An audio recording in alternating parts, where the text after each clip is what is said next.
गांजले गांजले त्यासी म्हणेचो आपुले तोची साधू ओळखावा देव तेथेची जाणावा हा खऱ्या अर्थाने साऱ्या जगाला दैवत्वाचा संदेश देणारे जगद्गुरु तुकोबाराय ज्यांनी या महाराष्ट्राच्या मातीमध्ये दोन दोन छत्रपती बहाल केले त्या राजमाता राष्ट्रमाता माँसाहेब जिजाऊ हातामध्ये तलवार घेऊन माणसं कापून स्वराज्य उभं राहत नाही तर त्या काळातलं सगळ्यात मोठं ज्ञान आपल्याकडे असलं पाहिजे म्हणून हिंदवी स्वराज्य रक्षणासाठी ज्याने स्वतःचं बलिदान दिलं ते धर्मवीर छत्रपती संभाजी महाराज बंदुकीच्या जोरावर आणि हंटरच्या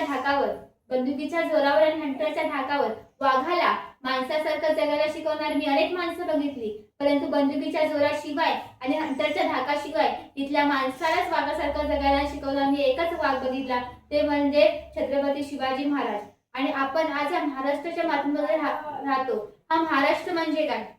महाराष्ट्र म्हणजे जिजाऊंच्या संस्कारांचा शिवरायांच्या विचाराचा शंभूच्या पराक्रमाचा साक्षीदार म्हणजे माझा महाराष्ट्र शाहूंच्या पुरोगामी लढ्यांचा बाबासाहेबांच्या लेखणीचा अण्णाभाऊ साठेच्या लोककलेचा आणि दिल्लीच्या तख्तालाही घाण फोडणाऱ्या आमच्या जिगरबाज मर्दमाळ्यांचा महाराष्ट्र। आणि आपण आज हा महाराष्ट्राच्या मातीमध्ये राहतो।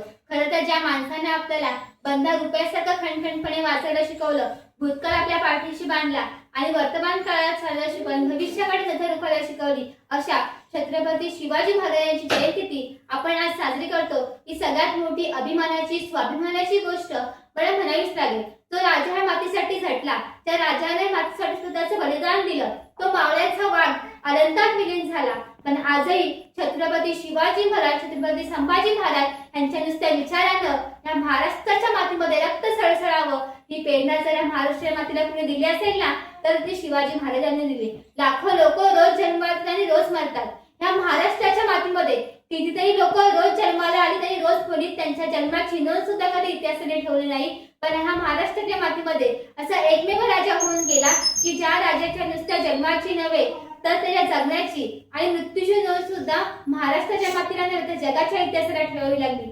येणाऱ्या काळानं जर तुम्हाला विचारलं बाबांना कोणाच्या देशातून आला तर छातीत ठोकून सांगायचं ज्याने मरणाला सुद्धा लाजवलं आणि आलेल्या मरणाला सुद्धा जगायला शिकवलं अशा शिवाजी महाराज आणि संभाजी महाराज यांच्या भूमीतून आम्ही आलो। महाराज दर्शन दिग्विजयाला निघाले जाता जाता कर्नाटकामधल्या श्री शैल मल्लिकार्जुनच्या मंदिरात महाराज गेले। महाराजांचं जाताना असं लक्षात आलं की प्रत्येक मंदिराला येण्यासाठी रस्ता असतो जाण्यासाठी रस्ता असतो ह्या मंदिराचा जो घाट आहे तो घाट बांधायचा अधुरा आहे तो घाट आपण बांधला पाहिजे। अरे काय राजा आहे महाराष्ट्राचा जाणता राजा महाराष्ट्राचा शिवाजी राजा त्या कर्नाटकामध्ये जातो आणि तिथल्या श्री शैल मल्लिकार्जुनच्या मंदिराचा घाट बांधून पूर्ण करतो। आपणही मंदिरात जातो दर्शन घेतो आणि बाहेर येतो। महाराजांनी दर्शन घेतलं आणि महाराज बाहेर आले। महाराजांचं असं लक्षात आलं की प्रत्येक मंदिराला 4 गोकुळ असतात ह्या मंदिराचं चौथं गोकुळ बांधायचं अधुर आहे ते चौथं गोकुळ सुद्धा आपण बांधला पाहिजे। महाराजांनी त्या कर्नाटकातल्या सगळ्या कामगारांना गोळा केलं आणि त्यांना सांगितलं ह्या मंदिराचं चौथं गोकुळ बांधून पूर्ण करा। त्या कर्नाटकातल्या कामगारांना काय वाटलं पुन्हाच ठाऊक त्यांना वाटलं काय राजा आहे महाराष्ट्राचा जाणता राजा महाराष्ट्राचा शिवाजी राजा आपल्या कर्नाटकामध्ये येतो आणि तिथल्या श्री शैल मल्लिकार्जुनच्या मंदिराचा घाट बांधून पूर्ण करतो त्या मंदिराचं चौथं गोकुळ बांधून पूर्ण करतो। हा राजा आपल्या मनामध्ये बसला पाहिजे हा राजा आपल्या हृदयामध्ये फिरवला पाहिजे म्हणून त्या कर्नाटकातल्या सगळ्या कामगारांनी मिळून त्या चौथ्या गोकुळामध्ये छत्रपती शिवाजी महाराजांचं पहिलं जिवंत स्मारक उभं केलं। हे छत्रपती शिवाजी महाराजांच्या हयातीत उभारलेलं पहिलं जिवंत स्मारक होतं। माणसं मेल्यानंतर त्यांची नेक्स्ट स्मारक उभी केली जातात पण माणसाच्या जिवंतपणी या महाराष्ट्राच्या मातीमध्ये कोणा राजाची स्मारक उभी राहिली असेल ना ती फक्त छत्रपती शिवाजी महाराजांची होती। महाराज दर्शन दिग्विजय करून पुन्हा माघारी महाराष्ट्राकडे यायला लागले पण जाता जाता दादाजींना काय वाटलं का कुणाच ठाऊक कर्नाटकामध्ये बेलवाडी नावाचं गाव आहे तर ते ठाणेदारी राहत होते। खरं तर गड आणि गडीमध्ये फरक असतो गड मोठा असतो गडामध्ये कितीतरी सैनिक राहू शकतात गडी लहान असते गडीमध्ये एक सरदार 500 ते 1000 मावळ्यांसोबत राहू शकतो। दादाजींना वाटलं छोटी गडी आहे जिंकून जाऊ जाता जाता जिंकून जाऊ मल्लमा देसाईची ते ठाणेदारी राहत होती आदिलशाची सरदार राहायला तिथेच होती। दादाजींनी पहिले थोडक्यात सैनिक घेऊन मल्लांवरती आक्रमण केलं मल्लमा मोठी जिद्दीची आणि चिकटीची मल्लमांनी त्यामध्ये दादाजींचा सपशेल पराभव केला। दादाजींना वाटले का बाईच्या हातून आपला पराभव नाही काहीतरी केलं पाहिजे म्हणून दादाजींनी सगळी फौज गोळा केली आणि परत त्या मल्लांवरती आक्रमण केलं तर मल्लमा पराभूत झाली। मल्लमाला दादाजींनी कैद केलं आणि शिवाजी महाराजांसमोर घेऊन यायला निघाले तेव्हा मल्लमामध्ये थांबा थोडं ती आत गेली आतून तिने ताणं बाळ घेतलं आणि आता चला म्हणाली त्या मल्लमा देसाईला छत्रपती शिवाजी महाराजांसमोर उभं केलं. तर मल्लमाला वाटलं जसं प्रत्येक राजा आपल्या शत्रूला शिक्षा देतो तसं हाही राजा मला शिक्षा देणार, मला आणि माझ्या तान्ह्या बाळाला मारून टाकणार. त्या मल्लमा देसाईने छत्रपती शिवाजी महाराजांचा पाय धरला आणि म्हणाले, राज मी तुमची दोषी आहे राज, काय शिक्षा द्यायची मला द्या, यात माझ्या तान्ह्या दोहाचा माझ्या बाळाचा काही दोष नाही. महाराजांनी मंद स्मित केलं. हळूच चिटणीसाला इशारा दिला. चिटणीस आत गेला आणि दुधाची वाटी घेऊन आला आणि महाराजांनी त्या मल्लमा देसाईच्या बाळाला स्वतःच्या अंगाखांद्यावरती खेळायला सुरुवात केली आणि वाटी घेतली आणि चमच्याने त्या बाळाला दूध पाजलं आणि महाराज म्हणाले, हा हा आमच्या खांद्यावरती जो बसलाय ना तो आमचा भाचा आहे, म्हणजे तुम्ही आमच्या भगिनी झालात. अहो कोणता भाऊ आपल्या बहिणीचं राज्य हिसकावून घेतो? दादाजी, बहिणीचं राज्य घ्यायचं नसतं, बहिणीला राज्य द्यायचं असतं. 350 वर्षापूर्वी माझ्या राजांनी सांगितलं बहिणीबद्दल कसा आदर असावा. या प्रत्येक कार्याला प्रत्येक मूल्याला मूल्याचा आधार आहे. गावात असंच एकदा रांझ्याच्या पाटलानं एका मुलीची अब्रू लुटली. त्या मुलीने अब्रू केली. अब्रूची लत्कर झाली म्हणून तिने विहिरीत उड्या जीव दिला. खबर महाराजांपर्यंत आली. महाराज म्हणाले, फिरफळ त्या राजाच्या पाटलाला गिरफ्तार करा आणि कांड्या चालवायच्या अवस्थेत त्या राजाच्या पाटलाला महाराज समोर उभं केलं. महाराज म्हणाले, हे दोन्ही हातपाय कलम करा, चौरंग करा आणि ह्याला चौकात बसवा. महाराजांनी आऊसाहेबांकडे बघितलं. आऊसाहेबांनी विचारलं, आऊसाहेब दिलेली शिक्षा योग्यता आहे ना?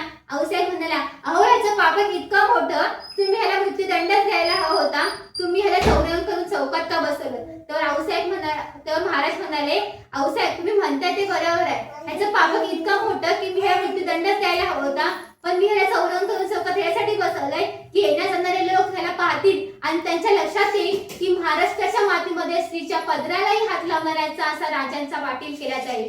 म्हणून ताईने तुम्हाला सांगते, जर तुम्हाला कोणी हात लावला ना तर आई ग करता कामा नये, पण ज्याने तुम्हाला हात लावला त्याचा बापच आठवला पाहिजे. अरे तलवारीपेक्षा तीक्ष्ण ह्या नजरेची धार आहे. अरे तलवारीपेक्षा तीक्ष्ण ह्या नजरेची धार आहे. महाराष्ट्राची वाघिणी तू, भवानीचा वार आहे. अरे भगव्याची रक्षिणी तू, अरे भगव्याची रक्षिणी तू, स्वराज्याची तू मेघ आहे. दुबळी समजू नको स्वतःला तुझी जाऊनची लेख आहे. दुबळी समजू नको स्वतःला तुझी जाऊनची लेख आहे. महाराजांचा महिलांच्या संदर्भात खूप मोठा इतिहास आहे. महाराजांचा महिलांच्या संदर्भात इतिहास सांगते, जगाच्या पाठीवर असा एकमेव राजा होऊन गेला की ज्या राजाच्या दरबारात एकही नृत्यांगना नाचलेली नाही. आमच्या छत्रपती शिवाजी महाराजांच्या आऊसाहेबांनी, आमच्या मासाहेबांनी सांगितलं की स्वराज्यातली प्रत्येक पायमावली ही आपल्या घरातल्या पायमावलीप्रमाणे आदरायचं गेली पाहिजे. छत्रपती शिवाजी महाराजांनी आपल्या मावळ्यांना सांगितलं की स्वराज्यातली प्रत्येक पायमावली आपल्या घरातल्या पायमावलीप्रमाणे आदरायचं गेले पाहिजे. पण आज त्याच मावळ्यांनी हे बदललं आणि शिवजयंतीच्या शिवपुरावर गर्दी डीजे लावायला सुरुवात केली. त्यात एक शिला जवान झाली, मुन्नी बदनाम झाली आणि आमच्याच आया बहिणीची दत्तरांनी गावच्या वेशीवरती टांगायला सुरुवात केली.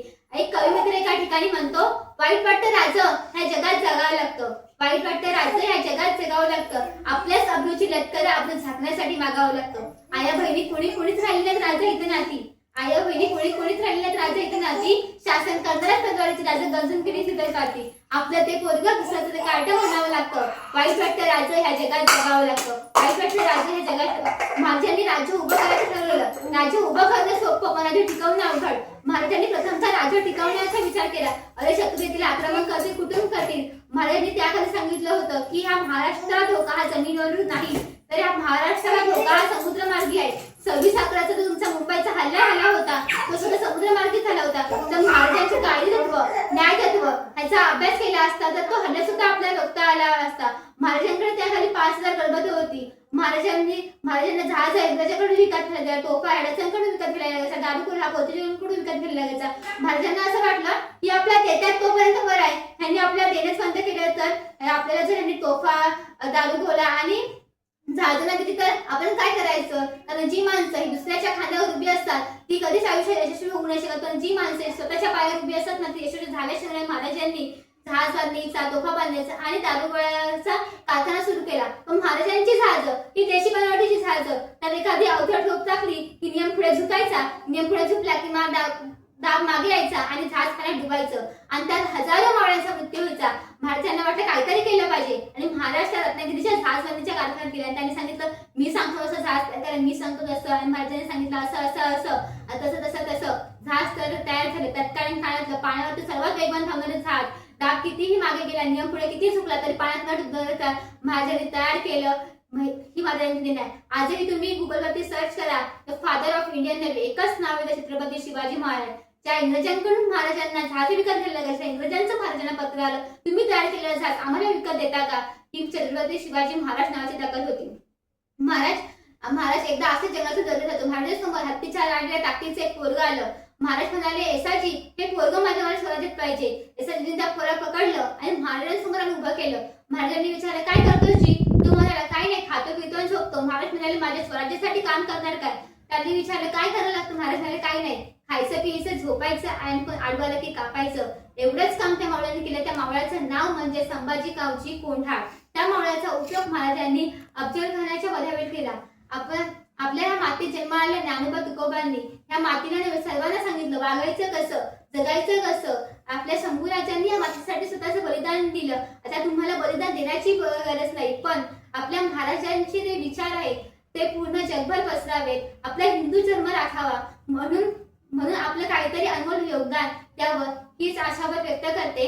आणि आता फाल्गुन शुक्ल प्रतिपदा ते फाल्गुन कृष्ण अमावस्या धर्मवीर छत्रपती संभाजी महाराज बलिदान मास चालू आहे. त्यानिमित्त एक कविता म्हणते. धर्मवीर छत्रपती संभाजी महाराज. महाराष्ट्राच्या मातीमध्ये तुझ्या रूपाने वीर जन्मला, महाराष्ट्राच्या मातीमध्ये तुझ्या रूपाने वीर जन्मला, भगवा झेंडा पुन्हा एकदा गौराने मग डुलू लागला. तूच होता शंभू बाळा शिवरायांची सावली, संस्काराचे बाळ कडू तुझं पाजत होती जिजा माऊली.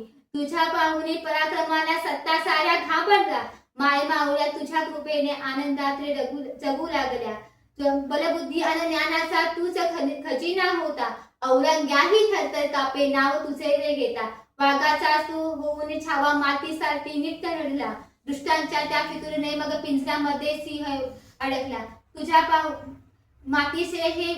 मातीचे हे ऋण फेडणार प्राण त्यागीला देवा, मातीच्या धर्माची ही आण राखना प्राण त्यागीला देवा. ह्या मातीचा कणकण बोले तूच खरा रे छावा, ह्या मातीचा कणकण बोले तूच खरा रे छावा. जय शिवराय, जय शंभूराज.